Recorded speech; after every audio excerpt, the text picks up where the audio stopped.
السلام علیکم ورحمۃ اللہ وبرکاتہ۔ سفر آخرت، لیکچر 10، اہم پوائنٹس۔ وفات سے پہلے اور فوراً بعد کرنے کے کام۔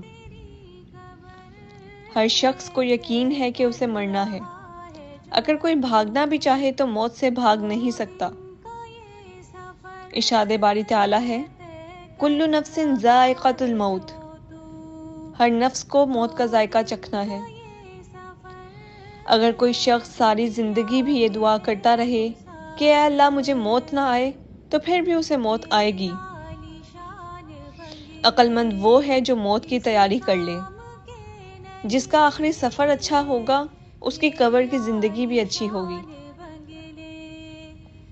صرف یہ کہنا کافی نہیں ہے کہ میرے مرنے کے بعد کوئی غیر شرعی کام نہ کیا جائے، بلکہ اہل خانہ کے ساتھ بیٹھ کر ان کو شرعی اور غیر شرعی کاموں کا بتایا جائے۔ موت کی اطلاع ملنے پر پہلا کام صبر کرنا چاہیے، اور پھر انا للہ و انا الیہ راجعون کہنا چاہیے۔ مرنے والے کے ہاتھ پاؤں بالکل سیدھے کر دیں۔ جب روح نکلتی ہے تو آنکھیں اس کا پیچھا کرتی ہیں۔ اگر میت کا کوئی عیب دیکھیں تو اسے ڈھانپ دیں، اللہ ہمارے عیب ڈھانپ دے گا۔ کسی اپنے کی وفات کے فوراً بعد نفل پڑھ سکتے ہیں۔ ارشاد باری تعالیٰ ہے، وَاسْتَعِینُوا بِالصَّبْرِ وَالصَّلَاةِ، مدد مانگو صبر اور نماز سے۔ ام سلیم کا اپنے بیٹے کی وفات کا واقعہ بہترین مثال ہے۔ واویلا کرنا یا چیخنا چلانا مرنے والے کو واپس نہیں لا سکتا۔ اول وقت کا صبر اللہ کو مطلوب ہے۔ اللہ اپنے فرشتوں سے پوچھے گا کہ میرے بندے کا کیا طریقہ تھا۔ میت کے چھوڑے ہوئے مال سے کفن دفن کا انتظام کرنا چاہیے۔ اگر کچھ بقیہ نہ ہو تو باقی سب افراد مل کر انتظام کر دیں۔ اس کے بعد اگر تو قرض وغیرہ ہے تو فوراً ادا کر دیں، اور اگر کچھ بھی مال نہیں ہے تو سب مل کر قرض ادا کریں۔ اگر کوئی وصیت کی گئی ہو تو اس کو پورا کر دیا جائے۔ میت کو تاخیر سے نہ دفنایا جائے۔ جہاں وفات ہوئی ہو اسی علاقے میں دفنانا بہتر ہے، اور یہی سنت ہے۔ میت کی طرف سے ماضی میں اگر کسی کی حق تلفی ہو گئی ہو تو جنازہ کی شرکاء سے درخواست کریں کہ کھلے دل سے معاف کر دیں۔ دعائے مغفرت کی کثرت کریں۔ دعا کی فوٹو کاپی کروا کر بھی سب کو پڑھنے کے لیے دی جا سکتی ہے۔ میت کی نیکیوں کی قبولیت کی دعا کریں۔ میت کی موت کا جو بھی سبب بنا ہو اسے بار بار دہرانا نہیں چاہیے۔ میت کی تعزیت کے لیے ہاتھ اٹھا کر فاتحہ پڑھنا قرآن اور سنت سے ثابت نہیں ہے۔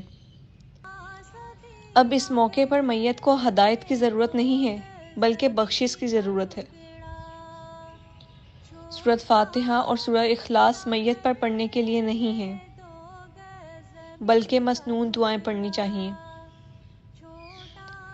موت اور قبر کی سختی میت کو خود برداشت کرنی ہے، لہٰذا میت کے لیے دعاؤں کی کثرت کریں۔ تعزیت کے بعد زیادہ دیر تک نہیں بیٹھنا چاہیے۔ قریبی رشتہ دار 3 دن تک غم یا سوگ کر سکتے ہیں۔ میت کے گھر روز روز جانا اور دیر تک بیٹھے رہنا درست نہیں۔ کوئی دن، ہفتہ یا مہینے مقرر کر کے سوگ کو تازہ کرنا غیر اسلامی ہے۔ میت والے گھر میں کھانے کھانا درست نہیں ہے، بلکہ قریبی رشتہ داروں کو خود کھانا میت کے گھر پہنچانا چاہیے۔ میت کی خوبیوں اور نیکیوں کا تذکرہ کرنا چاہیے۔ میت کی برائیوں کو بتانا یا عیب چینی کرنا منع ہے۔ میت کے حق میں اچھی بات کرنا اس کے حق میں لکھا جاتا ہے اور اس کی بخشش کا ذریعہ بنتا ہے۔ اگر میت نے آپ کے ساتھ کوئی احسان کیا ہو یا آپ نے اس سے کچھ سیکھا ہو۔ دین و دنیا کی تعلیم یا کسی بھی طرح سے آپ سمجھتے ہوں کہ آپ نے اس سے کچھ سیکھا ہے تو اس کا ذکر ضرور کریں۔ اس کا ایک فائدہ میت کو تو ہوتا ہی ہے، اور دوسرا فائدہ یہ ہوتا ہے کہ دوسرے حاضرین مجلس کسی دوسرے کے عمل سے کچھ سیکھتے ہیں، اور یہ عمل میت کے لیے بھی صدقہ جاریہ بن جاتا ہے۔ وما علینا الا البلاغ۔